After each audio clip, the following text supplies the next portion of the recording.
New জার্সিতে শুরু হয়েছে গভর্নর ও মেয়র নির্বাচনের আগাম ভোট গ্রহণ।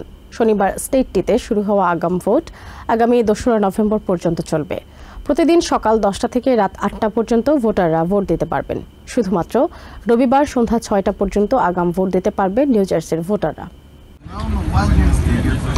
আগামী 4 নভেম্বরের নির্বাচনে নিউ জার্সির গভর্নর পদে প্রতিদ্বন্দ্বিতা করবেন ডেমোক্রেটিক পার্টির প্রার্থী মিকি শেরিল ও রিপাবলিকান প্রার্থী জ্যাক সিয়াটারলি।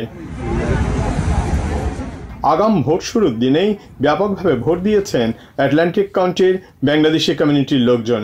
বিশেষ করে অ্যাটলান্টিক সিটির কাউন্সিলর লার্জ পদে টিম এসমল থেকে বাংলাদেশি আমেরিকান সোহেল আহমেদ ও স্কুল বোর্ড নির্বাচনে সুব্রত চৌধুরী প্রতিদ্বন্দ্বিতা করায় বাংলাদেশি কমিউনিটির মধ্যে আগাম ভোটের বিষয়ে আগ্রহ দেখা গেছে। আপনারা সবাই ঘর থেকে বাইরে আসেন এবং ভোট দেন। আর্লি ভোট নিউ জার্সিতে শুরু হয়েছে আজকের থেকে।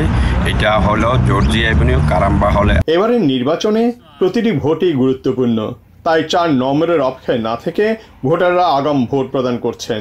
এ ব্যাপারে বাংলাদেশি কমিউনিটির ভোটাররা বেশ এগিয়ে।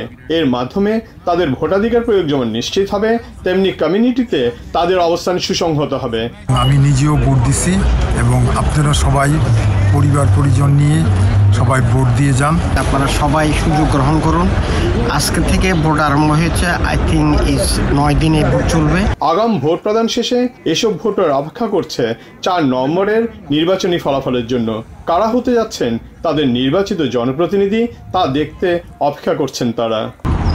আগাম ভোট প্রদান শেষে ভোটাররা অপেক্ষা করছেন আগামী 4 নভেম্বর মঙ্গলবারের নির্বাচনী ফলাফলের জন্য। ওই দিন রাতে কার ভাগ্যে শিখে ছেড়ে তা দেখার অপেক্ষায় ভোটাররা। Subrata Chowdhury, TVN 24, new jersey. New York থেকে সম্প্রচারিত TVN 24 টেলিভিশন বিশ্বজুড়ে বাঙালির কণ্ঠস্বর।